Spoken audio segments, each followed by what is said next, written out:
Hello everyone and welcome to today's edition of the Cheat Meal presented by Deep Fried Draft. My name is Brian Bosarge. A little different episode of the Cheat Meal this week, as there will be no preview of the games this week. I'm only going to watch 3 games this week. It's all FCS quarterfinal games. James Madison, Weber State, South Dakota State, New Hampshire, and Sam Houston State and Kennesaw State. So I'm only watching those 3 games, so I'm not going to do a preview of those games, but I am going to watch those.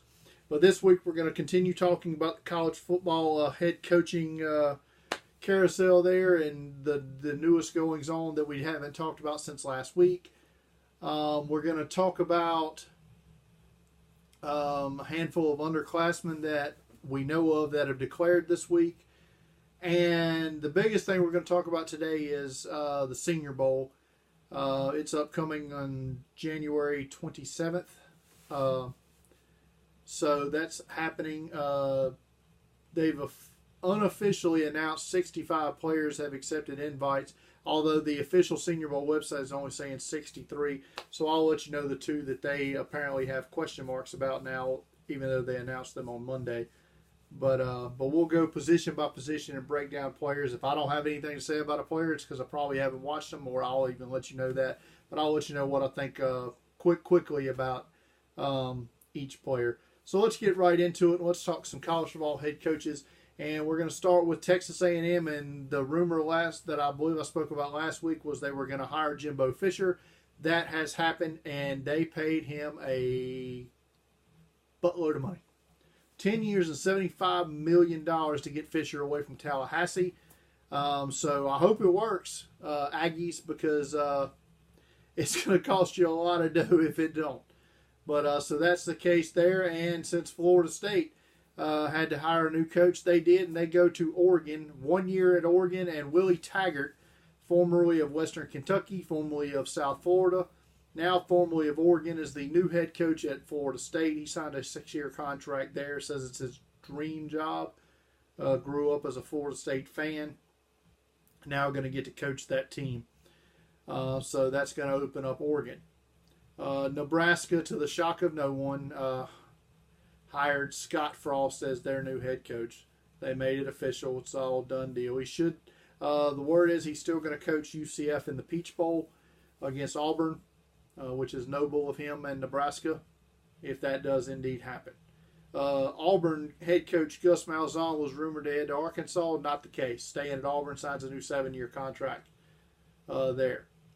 Rice has hired Stanford offensive coordinator Mike Bloomgren.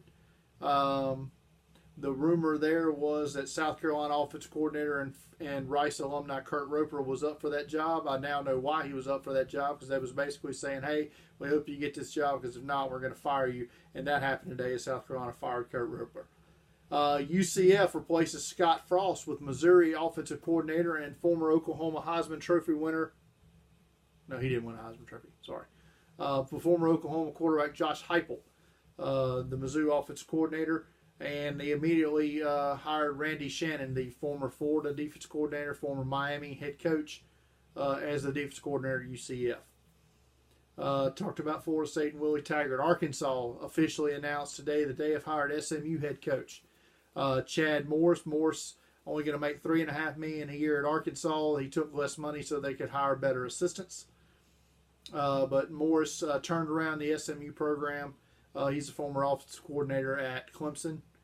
And UTEP has officially hired today Kansas offensive coordinator Dana Dimel. I have nothing to add to that. One other coach fired this week was Louisiana Lafayette head coach Mark Hudspeth. I know a couple of years ago Hudspeth was a hot name as far as bigger coaching jobs go, and now he's fired. So that's the way it goes. But so now that leaves, as of this video, Tennessee still looking for their head coach. Oregon now looking for a head coach. Tennessee, by the way, has had 2 interviews now with Georgia defense coordinator Mel Tucker, Auburn defense coordinator Kevin Steele, and Alabama defense coordinator Jeremy Pruitt. I'm sensing a trend. But no announcement there. Oregon, like I said, looking for a head coach. Mario Cristobal was named interim head coach. He's going to coach the bowl game. He may end up getting the job permanently. SMU now looking for a coach. South Alabama still looking for their head coach, but they have interviewed Chip Lindsey, Auburn's offensive coordinator. They have also interviewed Austin Peay head coach Will Heady and the head coach of Central Arkansas. Kent State also looking for head coach as far as FCS jobs goes. So that's enough coach talk for today. Let's get to some underclassmen talk. And 4 guys declared today. Holton Hill, or declared this week, I should say. Holton Hill, cornerback from Texas, had been suspended earlier in this season, and I had speculated at that point in time that he was going to go to the NFL. That became official. Derwin James, safety from Florida State, one of the top players available for this draft, so no shock there. A couple surprising names. One I've not really studied at all. Another I just didn't expect to declare. But the one I didn't expect to declare was Quadri Henderson, a wide receiver return specialist from Pitt. He'd be one of the best return specialists in this draft. He's not profound as a receiver. And Isaiah Oliver, corner from Colorado, a guy who I had not watched at all, but immediately after his declaration got high praise from the draft Twitter community. So I'm going to have to go back and do a little studying on Isaiah Oliver. So that was it for underclassmen. Now, Senior Bowl. Again, game is January 27th, Saturday in beautiful Mobile, Alabama. So, let's get, we're going to go position by position here. And let's start with the quarterback position because that's the one that everybody wants to know about. And they announced 4 quarterbacks this week. So those 4 quarterbacks are Mike White from Western Kentucky, currently my number 11 QB. Kurt Benkert from Virginia, currently my number 12 QB. Luke Falk from Washington State, currently sitting at number 7. And Kyle Lauletta from Richmond, currently at number 16. Now, with Lauletta, I'll say this. I have not had a lot of exposure to him. I know there's some high praise coming from him from some people that I really respect. So he's a guy that I want to see at the Senior Bowl practices to get a better feel for. Falk is, I think he's a 3rd-round guy. I don't know that he's ever going to be a superstar quarterback in the NFL. I think he could be a back-end starter, quality backup. I like the potential of Benkert more than most, and Mike White, he's solid as well. So the other 2 spots at this point rumored to be invited are Baker Mayfield and Mason Rudolph. Hopefully both accept. We'll see. There's also rumors that Josh Allen is invited if he graduates in December, but I don't know if that's going to happen now. So, if you're keeping score at home of the players that I predicted to go to the Senior Bowl amongst these quarterbacks, I would have got 2 out of 4. I did not project Lauletta and White, but I did project Benkert and Falk. To the running back position now, where we have 4 acceptances so far, and I like what a lot of these guys bring to the table. Royce Freeman's very productive back at Oregon. Can run with power, has some breakaway speed.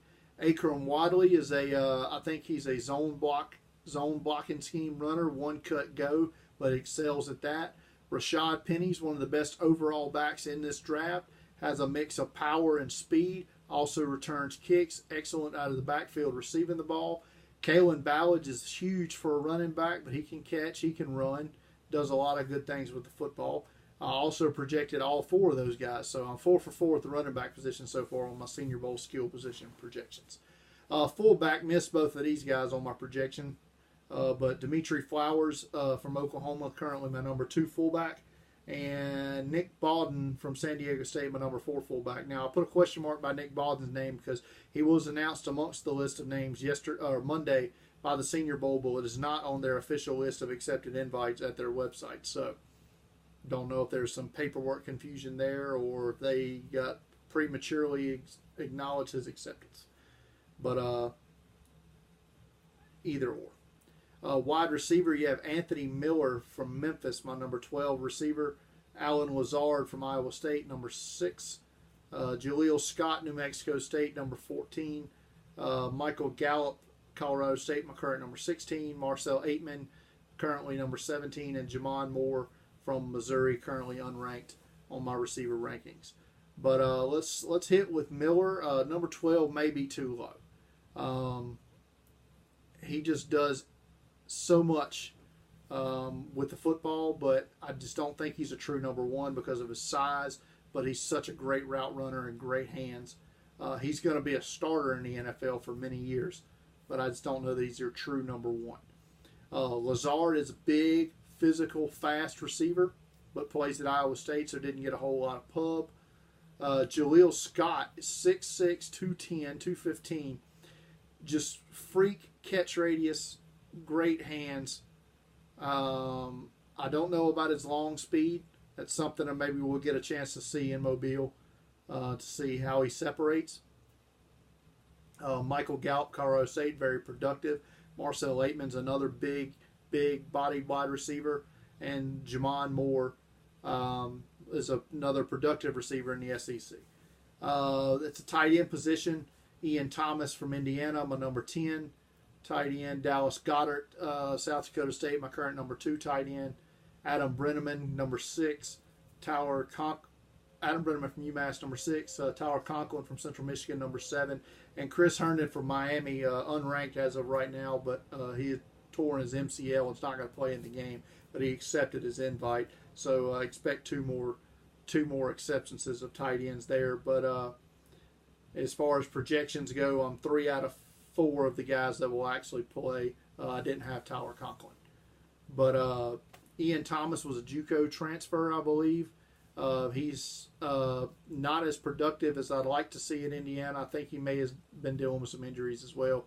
Dallas Goedert could be a first. I think he's going to be a first-round pick. He can be inline. He can be a slot receiver. He's the new wave tight end prospect, but he's unbelievably productive, and he just does everything very well. Adam Brenneman's another productive guy at UMass. Tyler Conklin, former basketball player at Central Michigan. So those guys are not going to have a whole lot to add to a lot of these offensive linemen, but you have Austin Corbett, guard from Nevada. Terrell Crosby, offensive tackle from Oregon. Tamon Paris, an offensive tackle from Stony Brook. And if you listen to my review Monday, you'll note that he's been out since October. I don't know if he's going to play in the game or not, but he's accepted his invite. Brandon Parker, an offensive tackle from North Carolina A&T. Skylar Phillips is a guard from Idaho State. I watched once this year, was not impressed. We'll see what he does at the senior. But I did say after that I want to see if he gets invited to the Senior Bowl to see if he can play with the big boys down there. So we're going to get the chance to see that. Sean Welsh, guard from Iowa. Isaiah Wynn, guard from Georgia. I know he's some big fans out there. Alex Kappa is an offensive tackle from Humboldt State. I've never seen him play, so this will be good. Be a good thing to see him. Cole Madison from an offensive tackle from Washington State. Martinez Rankin is an offensive tackle from Mississippi State. Currently my number 6 offensive tackle. I know a lot of people think he's a first rounder. I do not. Desmond Harrison, offensive tackle from West Georgia. I've never seen him play. I think he's a transfer from Texas A&M. And Wyatt Teller, a guard from Virginia Tech. I really like the edge rushers that they've procured so far. Yukina Nwasu from Southern Cal, great bend, good speed off the edge. Kylie Fitz, currently unranked on my board out of Utah. He's dealt with some injuries. Marcus Davenport is a guy, the more I watch him from UTSA, the more I like him. He's just huge, physical, and has every asset you're looking for in a pass rusher. Garrett Dooley from Wisconsin's a guy I haven't studied a whole lot, so I need to get on that. Perhaps the best player that's declared so far, in my opinion, and because I have him as a top 10, top 15 type player, is Harold Landry, the from Boston College. This guy is tremendous, but he's also had some injury concerns, which is probably going to push him down some boards. But talent-wise, he is up there with some of the best. Duke Ejiofor from Wake Forest is another guy who I think can play, and anxious to see him in Mobile. And a guy who I think is a bit underrated because he plays at Rutgers, but Kamoko Toure. He has some pass rush skills, and good to see him in Mobile. Defensive lineman, another guy who I know is very well thought of, just a guy I just haven't seen it yet, I guess, is Maurice Hurst from Michigan. Need to really study him more to get a feel of what everybody else is feeling. Couple of NC State players. Hopefully Bradley Chubb will come along at some point. I doubt it. He probably doesn't need it, but I'd love to see him here. But his two teammates, Justin Jones and B.J. Hill, will both be in Mobile. Andrew Brown from Virginia is another guy that in limited viewing I've been very impressed with. And another guy who was announced on Monday that is not on the official Senior Bowl website is accepted is Fort Hays State defensive lineman Nathan Shepard. I don't know, like I said, I don't know what happened between Monday and today, but I don't know if he plays, he plays. Some linebackers here, Mike McRae from Michigan, Darius Leonard from South Carolina State, Fred Warner from BYU, Micah Kaiser from Virginia, productive backer, and Nick DeLuca from North Dakota State, a guy who I think could have been drafted in the mid-rounds last year but got hurt, ended up taking a medical red shirt, comes back this year, been productive again. So he'll have a chance to show out at the Senior Bowl. The defensive backs, you'll notice a flavor here of small schools. Of the 11 defensive backs that we're about to talk about, only 3 are from Power 5 schools. Duke Dawson from Florida, who's a bit undersized but is so talented. That's a great eye for the ball. MJ Stewart from North Carolina, corner, and Armani Watts, safety from Texas A&M. Those are the only 3 Power 5 guys. Then you have Chandon Sullivan, corner from Georgia State. Michael Joseph, a corner from Division III Dubuque, who the last time I seen had 8 interceptions this season. Demontre Wade, a corner from Murray State. Danny Johnson, corner from Southern. Teron Johnson, a corner from Weber State, who I will watch this week, and I watched once earlier this season. He's solid. So anxious to see him get more. Western Michigan's Darius Phillips, who is a tremendous return man. Safety corner Saron Neal from Jacksonville State, and Trayvon Henderson, a safety from Hawaii. So a lot of, like I said, a lot of smaller school flavor there, defensive back wise. And a couple of specialists here, Johnny Townsend, a punter from Florida. Kind of surprises me. I thought J.K. Scott would be the punter for the South team, unless Johnny Townsend's going to punt for the North team. And Tanner Carew, a long snapper from Oregon. I have nothing to add about long snappers. But that's going to do it for our Senior Bowl talk here. We've talked underclassmen. We've talked coaches. Next week, I'll probably split it up in 2. I'll start with I'll do like the early bowl games next week, and then the following week we'll talk about the bigger bowl games after that. Just a reminder, if you need help planning your vacation, read this behind me. Email rbosarge@coastersandcastlestravel.com. Her services are free. She's the best. She can help you plan Disney, Universal, Busch, whatever. If you want to take a vacation in one of these big resorts, she can help you out. Also, follow her on Twitter @vacationsrhb. You can request her services there as well. You can also find her on Facebook at Coasters and Castles Travel, Rebecca Bosarge. Follow me for all the draft stuff. Follow her for Disney vacation planning at Vacations RHB. Follow me at Deep Fried Draft Also, find me on Facebook at facebook.com/deepfrieddraft, YouTube, Bumpers app, all that good stuff. Thanks everybody for watching. Later.